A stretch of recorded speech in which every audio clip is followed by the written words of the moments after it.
Doctor के Singh Congress party, भाई पवन बेनीवाल, दीपेंद्र हुड्डा।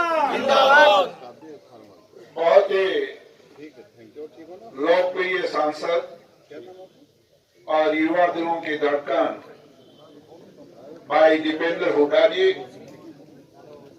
और आपके उम्मीदवार भाई पवन बेनीवाल जी, साथ आए हुए पार्टी के सभी विधायकगण, पूर्व विधायकगण, मंत्रीगण, पूर्व मंत्रीगण, सम्मानित मंच और आए हुए पार्टी के सभी वरिष्ठ साथीगण और चारवाड़ा गांव के सम्मानित बुजुर्गों और नौजवान साथियों,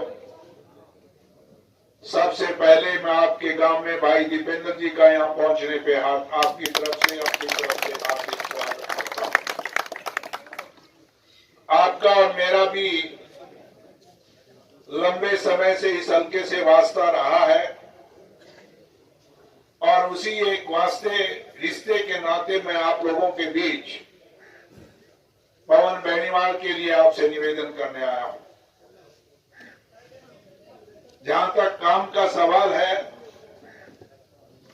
एक मौका दिया था मेरे को चौधरी भूपेंद्र सिंह हुड्डा ने ओएसडी के रूप में,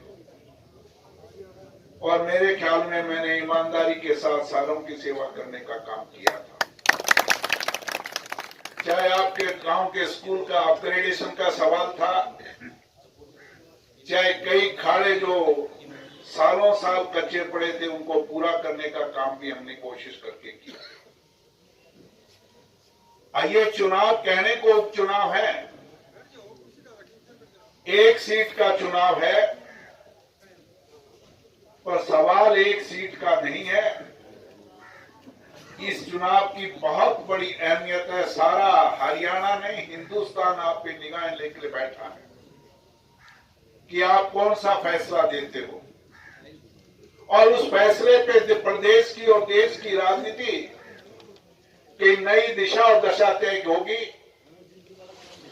अब मैं दावे के साथ कह रहा हूं, पवन जीतेगा, इसमें कोई दो राय। 31 से 32 विधायक बनेगा, पर सवाल 31 से 32 का नहीं है। इस चुनाव का नतीजा 2024 में जो चुनाव होगा वो हरियाणा में कांग्रेस के राज बनाने का रास्ता तय करेगा।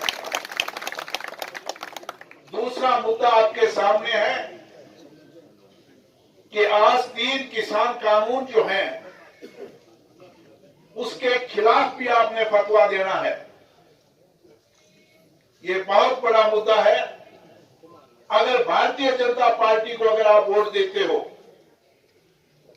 तो इसका मतलब आपने जो केंद्र सरकार ने, मोदी सरकार ने 3 कानून बनाए उसमें मोहर लगाने का काम करोगे। और सिर्फ मोहर ही नहीं, जो 700 किसान शहीद हुए हैं जिन्होंने शहादत दी है, उसकी शहादत का भी अपमान करोगे।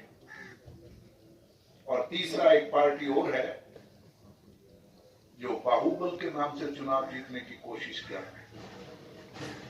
2 उम्मीदवार, कान्हा और मेरे भतीजा अभय, एक धन बल के मार्फत, एक बाहुबल के मार्फत चुनाव जीतने की कोशिश कर रहे हैं।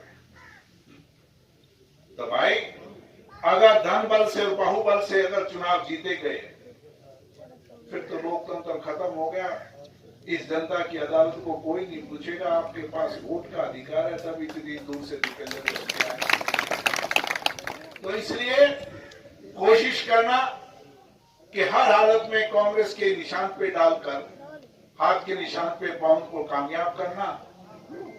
और तीसरा सबसे बड़ा मुद्दा जो आज आपके सामने है, वो लोकतंत्र खतरे में आ गया। मोदी जी तानाशाह हो गए। 10-11 महीने से किसान धरने पे बैठा है, पर इतने अहंकारी उनसे बात भी नहीं कर रहे। 700 किसान शहीद हो गए।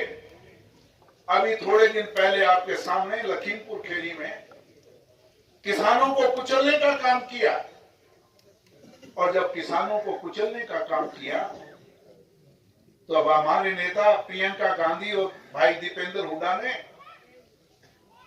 आवाज उठाने का काम किया, किसानों पर कुचलने का काम किया, और जब विपक्ष बोलने लगा तो विपक्ष की आवाज को भी कुचलने का काम किया। और भाई दीपेंद्र हुड्डा और प्रियंका गांधी को 72 घंटे बगैर किसी वारंट के 72 घंटे अवैध में हिरासत रखने का काम किया। तब जब विपक्ष की आवाज को दबाने का काम करेगी सरकार, तो लोकतंत्र खतरे में पड़ेगा।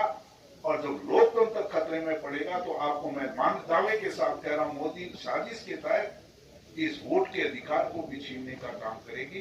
तो सवाल एक विधायक का नहीं है, 31 से 32 हो जाएंगे, कोई फर्क नहीं पड़ना, हमारा सरकार नहीं गिरेगी, पर एक संदेश जाएगा इससे, कांग्रेस पार्टी को जिताओ और आपका 2024 के अंदर कांग्रेस का राज बनाने का रास्ता तय करो। और ये किसान जो 3 कानून है, इनको रद्द कराने का फैसला भी कांग्रेस पार्टी कर सकती है, दूसरी नहीं कर सकती। भाई दीपेंद्र ने कितनी बार लोकसभा के अंदर इस कानूनों के खिलाफ आवाज उठाने का काम किया, और वो दूसरा उदाहरण आपको मैंने लखीमपुर खीरी का दिया। और तीसरा अहम मुद्दा है लोकतंत्र बचाने का, और लोकतंत्र मजबूत विपक्ष ही बता सकता है। और हरियाणा के अंदर 31 से 32 होगा तो मजबूत विपक्ष होगा। अकेला मेरा अजीज अब ये क्या करेगा, एक ही विधायक बनेगा, तो मजबूत विपक्ष भी लोकतंत्र को बचाने की भूमिका अदा करता है। तो मैं दावे के साथ कह रहा हूं, अगर आपने ठाठ लेने, याद होगा चौधरी भूपेंद्र सिंह हुड्डा का राज था, हफ्ते में ट्यूबवेल कनेक्शन मिला करते थे, बता दो नहीं मिला करते थे। 2014 में आपने फार्म भरे, अभी तक ट्यूबवेल कनेक्शन नहीं मिले। मुआवजा मिलता था जमीनों का 4 गुना, और आज हालत क्या होगी आपकी। तो अगर भाई आपने वही ठाठ लेने हैं जो चौधरी भूपेंद्र सिंह हुड्डा के राज में 10 साल जो गरीब को और मजदूर को जो मकान मिला करते थे, पीले कार्ड बना करते थे, तो रास्ता सिर्फ और सिर्फ एक है, वो है कांग्रेस का। और पवन बेनीवाल रिश्ते में इसका मैं चाचा भी लगता हूं और ये मेरा रिश्तेदार भी है। और एक और कह के जा रहा हूं, मेरे आप सारा गांव गवाह है, अभी भी दीपेंद्र जी मैं इस भीड़ में कम से कम 30-40 आदमी जो 4 वाले नाम से गिना सकता हूं अभी भी, क्योंकि मेरे को चुनाव लड़े हुए तो 21 साल हो गए, 2000 में लड़ा था, उसके साथ 21 साल हो गए। आज भी मैं 25-30 आदमियों को नाम से दिल से मेरा सामाजिक और पारिवारिक रिश्ता, और उसी सामाजिक और पारिवारिक रिश्ते के नाते मैं मेरी कथनी और करनी में अंतर नहीं है। आप बता दो जो वायदा किया वो वायदा मैं पूरा करके कहूंगा, मैं जो घोषणा की। तो मैं सिर्फ आपको एक ही विश्वास दिलाऊंगा कि भाई अगर पवन आपकी आशाओं आकांक्षाओं पे खरा नहीं उतरा तो इसी अदालत में कान पकड़ के मैं जाऊंगा, क्योंकि कान खींचने का मेरे पास कान है। तो इसलिए ज्यादा ना कहते हुए 30 तारीख को वोट डालने जाओ तो एक ही काम करियो, जगह देवता न मानो चाहे भगवान हनुमान जी ने मान लिया था, तो अपने एरिया में हनुमान जी ने माना आपा, तो हनुमान जी को नाम लेके अगर दिल पर हाथ रख के और एक ही बात आपके दिल आत्मा पूछियो कि थारो वोट वो हकदार कौन है, तो मैं दावे के साथ कह रहा हूं, अगर आत्मा की आवाज पे आपने वोट डाला तो सिर्फ और सिर्फ कांग्रेस है और कोई रास्ता ही नहीं है। इन शब्दों के मुझे पूरा भरोसा है कि आपकी अदालत में मैं भी अपनी अपील और निवेदन लेके आया हूं। मुझे पूरा भरोसा है कि हाथ के निशान पे वोट का बटन दबा के भाई पवन बेनीवाल को कामयाब करोगे। धन्यवाद, जय। धन्यवाद। अब अनुरोध करूंगा कांग्रेस पार्टी के उम्मीदवार भाई पवन।